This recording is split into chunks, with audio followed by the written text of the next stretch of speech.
வணக்கம். ஸ்ரீ பாபதி அம்மன் ஜோதிடம் கேனடாஃபி பார்க்க போகிறோன்னா 2025ஆம் ஆண்டு எந்தெந்த ராசிக்கெல்லாம் குரு பலம் வருது சொல்லி பார்க்க போகிறோம். ஏன்னா 11/5/2025ஆம் ஆண்டு சித்திரை மாதம் 28ஆம் தேதி பகல் 1:24க்கு ரிஷப ராசிலிருந்து மிதுன ராசிக்கு குரு பகவான் பயிற்சி அடைகிறதுனால எந்தெந்த ராசிக்கெல்லாம் குரு பலம் வருதுன்னு சொல்லி பார்க்க போகிறோம். இதான் ராசி கட்டம். இது வந்து மேச ராசி,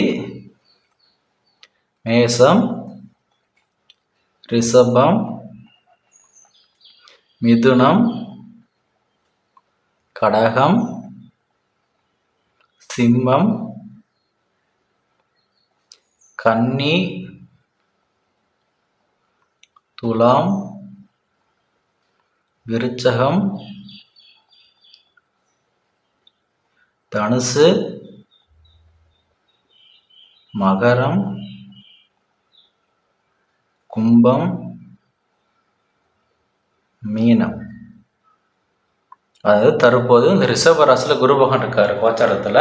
இந்த 11/5/2025ஆம் ஆண்டு ரிஷப ராசியிலிருந்து மிதுன ராசிக்கு வந்து குரு பகவான் பயிற்சி அடைகிறாரு. இந்த குரு பயிற்சி மூலம் எந்தெந்த ராசிக்கெல்லாம் குரு பலன் சொல்லி பார்க்க போகிறோம். பொதுவாக ராசிக்கு 2, 5, 7, 9, 11ஆம் இடத்துல கோச்சார குரு பகவான் செல்லக்கூடிய காலகட்டத்தை தான் குரு பலன் வருதுன்னு சொல்லுவாங்க. அப்படி பார்க்கும்போது எந்தெந்த ராசிக்கெல்லாம் குரு பலன் வருதுன்னு சொல்லி பார்ப்போம். முதல்ல ரிஷப ராசி. ரிஷப ராசிக்கு கோச்சாரத்தில் 2ஆம் இடத்துல குரு பகவான் இருக்கிறதுனால குரு பலன் வரும். ரிஷபம். அதுக்கு அடுத்தது கும்பராசி. கும்பராசிக்கு 5வது இடத்துல கோச்சார குரு பகவான் வர்றதுனால கும்பராசி.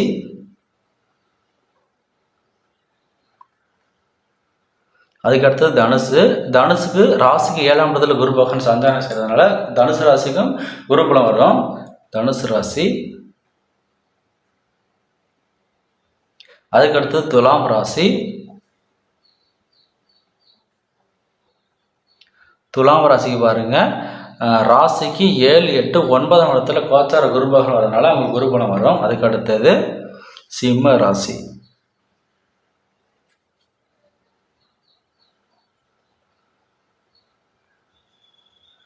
ஓகே, அதாவது ராசிக்கு நீங்கள் பிறந்த ராசிக்கு 2வது இடம், 5ஆம் இடம், 7ஆம் இடம், 9ஆம் இடம், 11ஆம் இடத்துல கோச்சார குரு பகவான் செல்லக்கூடிய காலகட்டத்தை தான் அந்த ஒரு வருட காலத்தை குரு பலம் இருக்குன்னு சொல்லுவாங்க. அப்படி பார்க்கும்போது ரிஷப ராசிக்கு கோச்சாரத்தில் 2ஆம் இடத்துல குரு பகவான் இருக்காரு.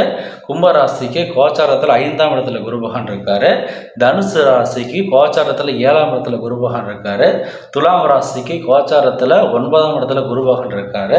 சிம்ம ராசிக்கு கோச்சாரத்தில் 11ஆம் இடத்துல குரு பகவான் இருக்கனால இந்த ராசிக்காரர்களுக்கெல்லாம் இந்த ஆண்டு முழுக்க குரு பலம் இருக்குன்னு அர்த்தம். அதாவது ரிஷப ராசி, கும்பராசி, தனுசு ராசி, துலாம் ராசி, சிம்ம ராசியில் பிறந்தவங்களுக்கு எல்லாம் 2025 ஆண்டு முழுவதுமே, அதாவது இந்த வைகாசியிலிருந்து அடுத்த வைகாசி வரலுமே குரு பலன் இருக்குன்னு அர்த்தம். இவங்களுக்கு இவ்வளவு நாள் வரையிலும் தடைப்பட்ட காரியங்கள் அனைத்துமே நடக்கும். அதாவது திருமணம் தடையாக இருந்தாலும் சரி, குழந்தை பக்கம் தடையாக இருந்தாலும் சரி, வீடு கட்டுறதுல தடையாக இருந்தாலும் சரி, என்னெல்லாம் தடையானுச்சோ எல்லாமே இந்த ஆண்டு நடைபெறும். ஏன்னா இந்த குரு பகவான் வந்து உங்கள் ராசியோடு சம்மந்தப்படுறதுனால, உங்கள் ராசியை பார்க்கறதுனால உங்களுக்கு தடைப்பட்ட அனைத்து சுபகைகளும் நடக்கும்.